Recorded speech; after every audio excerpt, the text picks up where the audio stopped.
On February 1st, 1959, 9 experienced hikers camped on a remote mountain in the Soviet Union. None of them would survive the night. More than 60 years later, nobody knows exactly what happened.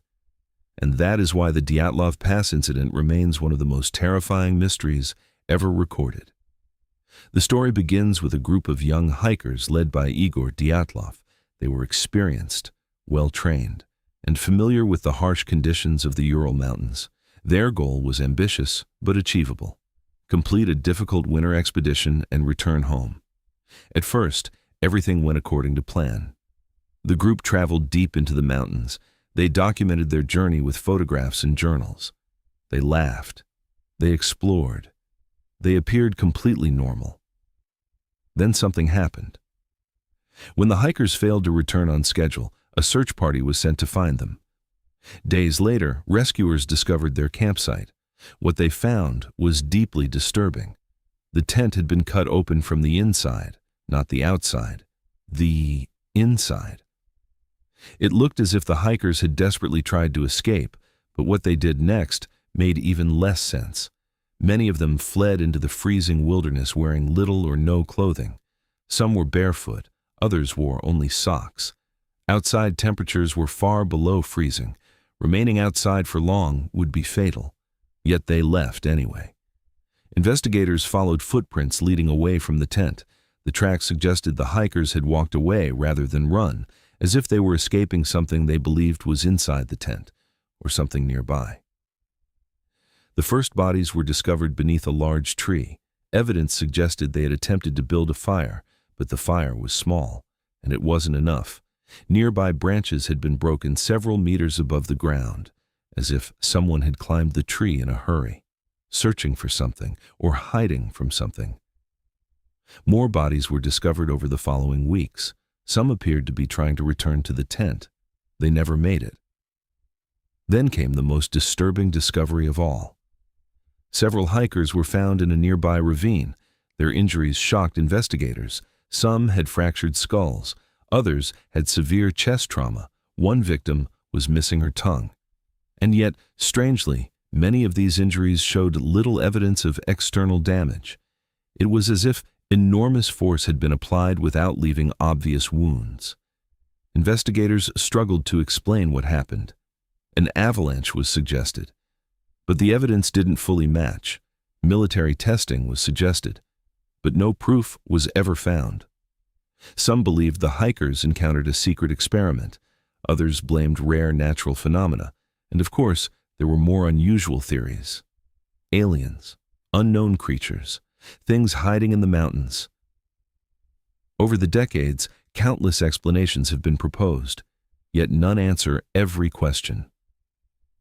Why was the tent cut open from the inside? Why did experienced hikers leave their shelter in extreme cold? Why were some of them so badly injured? And what caused the panic in the first place? In 2019, Russian authorities reopened the investigation. Their conclusion pointed toward an avalanche-like event.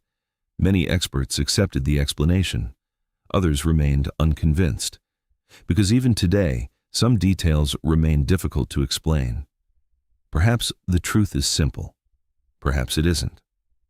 But one thing is certain. On a freezing night in 1959, something happened on that mountain, something frightening enough to make 9 experienced hikers abandon the only shelter they had. And whatever they experienced that night, they took the answer with them. But perhaps the strangest part of the story isn't what happened on the mountain, it's what happened afterward. As investigators examined the victims, even more unusual details began appearing. Some clothing was found to contain traces of radiation, not enough to explain the deaths, but enough to raise questions. Where had it come from? Why was it there? No clear answer was ever given. Then there were the witness reports. Around the same time as the incident, several people claimed to see strange glowing lights in the sky above the Ural Mountains. Some described them as orange spheres. Others described them as bright objects moving silently through the darkness. Could they have been connected? Nobody knows. The reports only added another layer to an already confusing mystery. As news of the incident spread, theories began appearing everywhere. Some believed the hikers had stumbled upon a secret Soviet military test. The Soviet Union was conducting classified experiments during that era. If the group had accidentally witnessed something they weren't supposed to see, it could explain the strange circumstances. But there was never any solid evidence. Others suggested infrasound, a rare phenomenon where wind moving across mountain slopes creates extremely low-frequency sound waves. These sounds cannot always be heard consciously, but some researchers believe they can trigger anxiety, panic, and feelings of dread. If the hikers experienced something like this during the night, it might explain why they suddenly abandoned their tent. Yet this theory also leaves many questions unanswered. Panic alone does not explain the severe injuries. Then there is the avalanche theory. For decades, it remained the most widely accepted explanation. A small slab avalanche could have partially collapsed the campsite. The hikers, fearing a larger slide, may have cut their way out and fled into the darkness, confused, disoriented, unable to find their way back. In recent years, computer simulations suggested such an event was physically possible. For many experts, this finally solved the mystery. But not everyone agrees. Critics argue that experienced hikers would have recognized the danger. Others point out that some evidence still doesn't fit perfectly, and that uncertainty is exactly why the case refuses to disappear. Most mysteries fade with time. The Dyatlov Pass incident became more famous. Books were written, documentaries were produced. Researchers spent decades examining every photograph, every diary entry, and every piece of evidence. Yet nobody could reconstruct the final hours with complete certainty. Imagine standing in that same location today. A cold mountain, endless snow, silence stretching in every direction. It feels ordinary, peaceful even. And that's what makes the story so unsettling, because whatever happened there left almost no trace behind. No witness survived, no final explanation was recorded. Only clues, fragments, questions. Perhaps the avalanche theory is correct. Perhaps the answer is something much simpler than people imagine.